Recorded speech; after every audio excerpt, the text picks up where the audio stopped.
c'est bientôt le début des vacances. Malheureusement, toutes les familles n'ont pas les moyens d'envoyer leurs enfants en voyage ou leur offrir des sorties. L'UDAF, l'Union départementale des associations familiales, propose le dispositif Séjour Vacances. On reçoit 3 personnes pour en parler. On va commencer par les dames. Céline Laravine, bonsoir. Bonsoir. Corinne Rangama, bonsoir. Bonsoir. Et Cyril Nassibou, bonsoir. Bonsoir. Animateur donc à l'UDAF, on va parler des séjours vacances qui commencent normalement quand ? Le 7 juillet. Du 7 au 26 juillet pour le premier séjour. Et le deuxième séjour sera du 28 juillet au 16 août. Ça dure combien ? Donnez-moi juste le nombre de jours pour les séjours. 20 jours chacun. 20 jours chacun. Alors, est-ce que vous pouvez me rappeler un petit peu c'est quoi le dispositif séjour vacances ? Alors, le but, c'est que des enfants partent en vacances pour qu'ils aient cette opportunité-là, au lieu de rester chez eux, découvrir autre chose, un environnement nouveau et des personnes nouvelles, on va dire. D'accord. Comment d'abord se passe le recrutement, mesdames ? Alors, les séjours vacances sont ouverts à toutes les personnes dont le quotient familial ne dépasse pas 650 €. Donc, on va quand même préciser le quotient familial. alors, en fait, c'est un montant qui a été fixé par la CAF. Voilà, on travaille en partenariat. On parle des allocations familiales. Pas des allocations, c'est un montant que global. La CAF a mis en place. En fait, c'est un portefeuille à la hauteur de 650 € que la CAF a mis en place pour les vacances des enfants. D'accord. Une fois dans l'année. Donc, les enfants ont droit qu'à un seul séjour dans l'année. Et l'UDAF organise 4 séjours, janvier, juillet, août et octobre. En fonction du calendrier scolaire, on n'ira pas au-delà de 20 jours, 3 semaines de vacances. Pour chaque enfant. Pour chaque enfant, et une fois dans l'année. D'accord. Les inscriptions ont commencé, Corinne Rangama ? Les inscriptions pour juillet et juillet-août ont commencé depuis janvier 2018. Et pour ceux qui veulent s'inscrire pour ces vacances-là, comment ils doivent procéder ?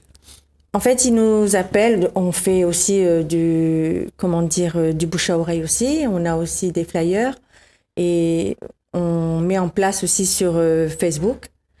Donc, nous avons une fiche d'inscription, des affiches aussi qui apparaissent sur notre site. Et les personnes peuvent télécharger donc ces fiches d'inscription et s'inscrire dans les 3 sites que nous avons. Donc, dans le sud avec M. Nassibou, dans le nord avec Mme Laravine et dans l'est avec moi-même. D'accord. Comment généralement ça se passe ? Les parents vous appellent ? C'est les parents qui viennent vers vous ? Ou c'est vous qui allez les chercher ? Alors, il est vrai que 3 mois avant le début des vacances, nous faisons une campagne d'information auprès du public, auprès de nos partenaires, auprès des mairies, des CCAS, etc., auprès des associations également de quartier, ce qui fait que 3 mois avant le début des vacances, nous menons notre petite campagne d'information. Et là, nous laissons nos coordonnées, les parents et les travailleurs sociaux se mettent en relation avec les animateurs de chaque secteur. D'accord. Et après, quelle est la suite de la procédure à partir du moment où vous avez les personnes au bout du fil ? Donc, on leur demande de se rapprocher des différents lieux d'inscription. Ils nous ramènent la fiche d'inscription remplie avec certains documents qui est demandé par la même occasion. Et par la suite, on informatise la demande et on leur envoie un courrier dans une semaine avant pour leur informer de la famille choisie et du secteur. D'accord. La question, je pense, et je vous le pose à tous les 3, la question que doivent vous poser les parents, c'est est-ce que les familles d'accueil qui vont recevoir leurs enfants sont... Je pense qu'il y a une petite appréhension quand même de la part des parents d'envoyer leur enfant chez des inconnus quelque part. Oui, comme tout parent. De toute façon, il faut se poser la bonne question. C'est-à-dire que est-ce que moi-même, je mettrai mes enfants dans cette famille vacances-là ? Tout en sachant que ce n'est pas une famille d'accueil, mais une famille vacances. Alors, j'ai dit d'accueil parce que c'était plus pour... sur le mot. Pardon. Ouais, allez-y. Là où il faut aussi rassurer les parents, c'est que ces familles ne sont pas mis... on ne met pas les enfants chez n'importe qui. Il y a quand même une enquête qui a été menée en amont. Voilà. J'allais dire, quels sont les critères que vous avez pour choisir les familles qui vont accueillir les enfants, pour changer les familles d'accueil ? Alors déjà, la motivation de la famille. Donc, si la personne, elle est motivée pour accueillir des enfants à son domicile, offrir de l'amour et de l'affection à des enfants, donc déjà sur lettre de motivation, suite à cette lettre, on est amené à visiter la maison de cette future famille. Donc là, on visite pour voir la sécurité, si elle a suffisamment de place pour accueillir les gamins et quel est son moyen de locomotion également. Donc, il y a toute une enquête en amont qui est menée. Et quand on valide le dossier de cette famille, on peut dire qu'à la prochaine réunion, elle est convoquée à une réunion justement d'information où il y a la fameuse signature du contrat qui les engage avec l'UDAF pour accueillir des enfants mineurs à leur domicile. À ce jour, combien de familles, familles qui sont prêtes à accueillir les enfants vous avez à votre actif? Alors, à l'heure actuelle, on a à peu près 250 à 300 familles réparties dans les 4 coins de l'île. Qui accueillent combien d'enfants par an? Alors, entre 1300 et 1400, mais en fonction de leur capacité d'accueil, on n'ira pas au-delà de 4 gamins dans une famille. Après, on a 2 cas de figure. Soit ce sont des familles qui ont des enfants, ou alors des familles dont les enfants ont grandi, ont quitté le domicile et qui se retrouvent avec une maison vide. Et donc, voilà, ils offrent des vacances aussi à des enfants. D'accord. Généralement, c'est un couple monoparental ou c'est des couples...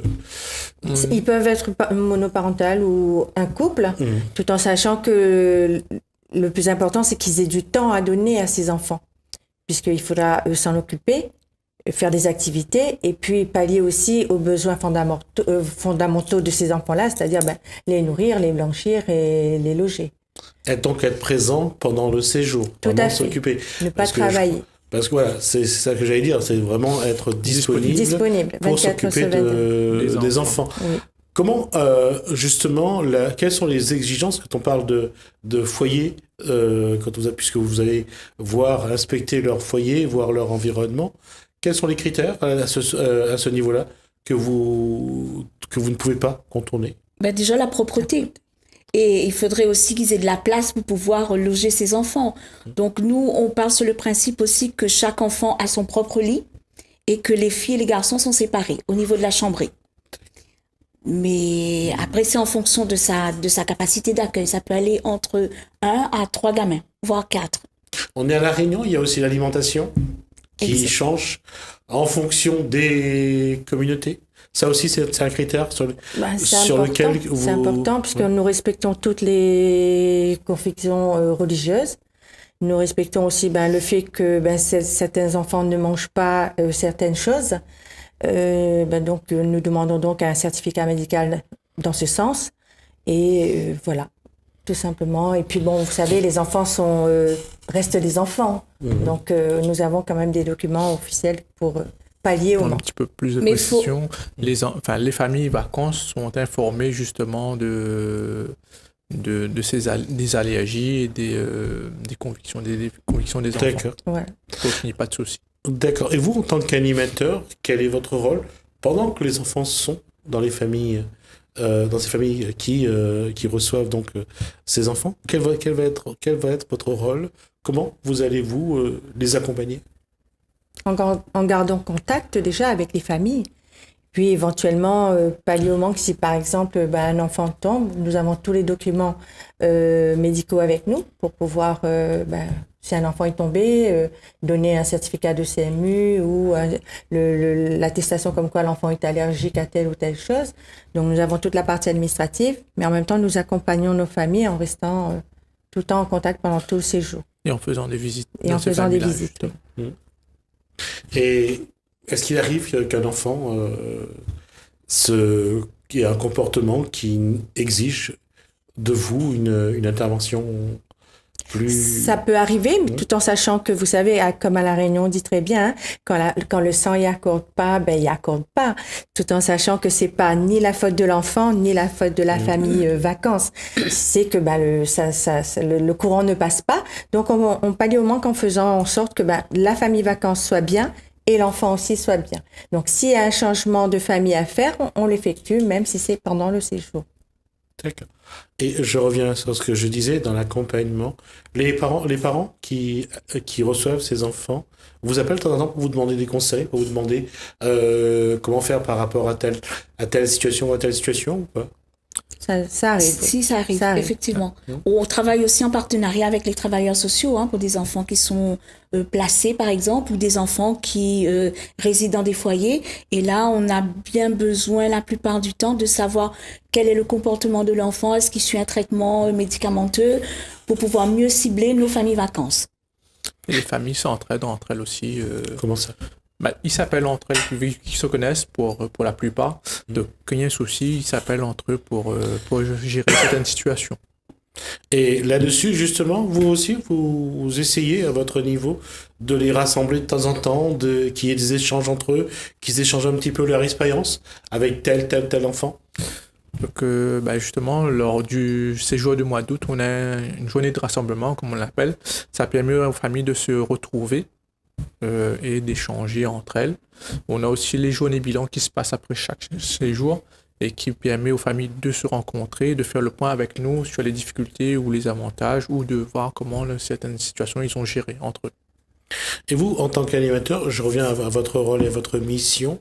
Aujourd'hui, comment faut-il justement accompagner, guider les parents pour que, non pas que ça se passe toujours bien, mais parce qu'il y a aussi un rôle d'éducation, il y a aussi un rôle de, je dirais, de pédagogie à avoir. Vous, quels sont les outils que vous allez mettre en place pour que l'enfant soit dans une continuité de son éducation? Alors, ce qu'il faut se dire aussi, c'est que ce sont des vacances que nous offrons à des enfants. Certes, mais il est vrai que pendant 3 semaines, cette famille, elle est amenée aussi à s'occuper de cet enfant, à faire un petit peu l'éducation aussi, à le ramener, pour certains, dans le droit chemin, comme on dit. Donc, cet enfant, il participe à la vie familiale de cette famille. Oui, parce que l'enfant... Donc, après, on a... Juste le parenthèse, Oui, pardon. C'est un paradoxe, mais l'enfant, la vaisselle qu'il fait pas chez lui, il le fera chez l'autre. En fait, c'est à amener aussi l'enfant à lui faire prendre conscience de certaines valeurs. Ouais. Ne serait-ce que faire son lit. Il est dans cette chambre. La moindre des choses, c'est de la ranger, de ranger ses vêtements, de faire son lit, ou peut-être à la rigueur passer un petit balai. Donc, apprendre aussi le b.a.-ba aussi de l'éducation, de vivre ensemble. Ne serait-ce passer à table, dire bonjour, merci, voilà. Donc, la politesse avant tout aussi, le respect de l'un et de l'autre. Que ce soit le respect de l'enfant vers la famille vacances et le respect de la famille vacances aussi vis-à-vis de cet enfant qu'ils vont recevoir pendant 3 semaines. Sur cette posture-là, est-ce que les retombées que vous avez, c'est-à-dire que ces enfants qui vont dans un autre cadre, il y aura un peu plus de discipline, un peu plus de rigueur, sans doute d'autorité, ça influe sur le comportement de l'enfant, ça en fait quelqu'un qui s'interroge sur ce qu'il est, qui essaye de changer un petit peu son comportement ou pas? On a des retours de parents qui nous disent justement mon enfant maintenant il fait ça, ou alors il fait ci, comme ça, il a changé, ou il est plus calme, ou il cherche la discussion au lieu de se refermer sur lui-même. D'accord. Le fait d'être en contact avec d'autres enfants, autant la famille vacances l'aide à s'ouvrir, mais autant les autres enfants qu'il voit faire, lui aussi veut faire pareil. Donc ça lui permet de s'épanouir. Et ensuite, quand il rentre chez lui, il peut justement faire des choses qu'il ne faisait pas avant avec ses parents chez lui. Et justement, pour ces parents qui voient leur enfant évoluer, est-ce qu'ils reviennent chaque année, je dirais, presque chaque année, pour essayer de trouver sans doute la même famille, parce que si l'enfant a passé un bon séjour dans cette famille, je pense qu'il va essayer, les parents font en sorte que l'enfant retrouve la même famille. On a les 2 cas de figure, les enfants qui veulent absolument repartir dans les mêmes familles, et il y en a d'autres qui aimeraient changer justement pour voir un petit peu comment ça se passe ailleurs. Puisqu'il faut savoir que dans ce séjour de vacances, les enfants sont amenés à avoir une autre façon de vivre. Parce qu'il va dans une famille, il ne les connaît pas, donc il apprend au fur et à mesure de ses séjours, et on a les 2 cas de figure. Allez-y. Oui, pardon. Il est vrai aussi que ces enfants, ces familles vacances qui accueillent ces enfants, leur rôle, c'est non seulement de s'occuper d'eux, mais aussi d'organiser la période des 3 semaines. Donc, ça peut être sous forme de visite de musée, de pique-nique, de randonnée. Voilà, donc ils essaient de mener ce petit monde pendant 3 semaines à découvrir le secteur là où ils habitent. Donc, on a certains gamins qui veulent revenir parce qu'ils ont adoré ça, ou alors d'autres qui veulent découvrir la Réunion et partir ailleurs. Tout en sachant qu'on a à peu près, comme j'ai dit tout à l'heure, à peu près 250-300 familles réparties dans les 4 coins de l'île. Donc, les gamins ont la possibilité de découvrir la Réunion par le biais aussi des vacances UDAF. Et ça crée bien sûr ces liens, c'est-à-dire que l'enfant, c'est le lien entre la famille qui a accueilli et ses parents, puisque s'il a passé un bon moment dans cette famille, je pense que les liens se font naturellement. Oui, tout à fait. Après, c'est vrai que le parent aussi peut appeler son gamin pendant la période des vacances scolaires. Donc, il est en relation avec son enfant. Et si jamais ça se passe mal, on a 2 cas de figure. Soit il termine ses vacances et il va dans une autre famille, ou alors il rentre chez papa-maman. Donc, ce sont ses vacances en priorité avant tout. D'accord. Dans cette mosaïque que vous mettez en place entre les différentes familles, aujourd'hui, comment vous essayez d'optimiser un petit peu cette façon de faire évoluer un petit peu le regard de l'enfant, le regard des parents, que ce soit ceux qui envoient leurs enfants dans les familles ou les parents qui reçoivent ces enfants-là. Est-ce que à ce niveau-là, au niveau de l'éducation, est-ce que vous trouvez que vous êtes vraiment des animateurs qui sont vraiment au niveau de l'éducation, qui ont des atouts à faire valoir? Après, il est vrai que nous ne sommes pas là pour faire l'éducation des marmailles, mais si au moins on peut y contribuer quelque part sur son évolution de future petite jeune femme ou jeune homme. Donc, je veux dire, si on peut apporter notre pierre à cet édifice, donc c'est déjà tout bénef, quoi, dans son évolution de futur adulte. D'accord. Il nous reste 1 minute, juste pour conclure. Alors, on va juste rappeler les séjours, les dates. Alors, au mois de juillet, c'est du 7 juillet au 26 juillet. Et le deuxième séjour au mois d'août, c'est du 28 juillet au 16 août. Alors, la question, c'est comment prendre contact avec vous? Donc, nous avons nos numéros professionnels que l'on peut... Je vous écoute. Alors, le mien, moi, je suis Céline Ravine. Mon numéro, c'est le 06 93 94 06 69. Et je m'occupe du secteur de Saint-Denis et de Sainte-Marie, du Nord. Moi, c'est Corinne Rangama, donc 06 92 61 08 60. Et je m'occupe du secteur de Sainte-Suzanne jusqu'à Sainte-Rose, Salazie et Plaine des Palmistes. D'accord. Et moi, Cyril Nassibou, je m'occupe du secteur du port jusqu'à Saint-Philippe. Et mon portable, c'est le 06 92 68 23 73. D'accord. On aura l'occasion de revenir là-dessus. J'espère l'occasion de vous revoir sur le plateau pour faire un petit peu le bilan, voir un peu comment ça s'est passé. Et j'espère être aussi présent pour voir un petit peu les parents, parce que j'aimerais voir un petit peu avec les parents et les enfants comment ça s'est passé. En tout cas, malgré tout, je vous souhaite de bonnes vacances. Merci. Les enfants seront en vacances, mais nous ne serons pas en vacances. On sera sur le terrain. C'est pour ça que je t'ai dit, je vous souhaite quand même de bonnes vacances. J'espère que ça va bien se passer. En tout cas, merci à vous d'avoir été nos invités. Donc, je rappelle Céline Laravine, merci. Corinne Rangama, merci également. Cyril Nassibou, merci. Mais bon, lui, il connaît déjà un petit peu la maison puisqu'il est déjà venu. Merci à vous. Donc, je rappelle donc les séjours, des séjours vacances pour les enfants à l'UDAF.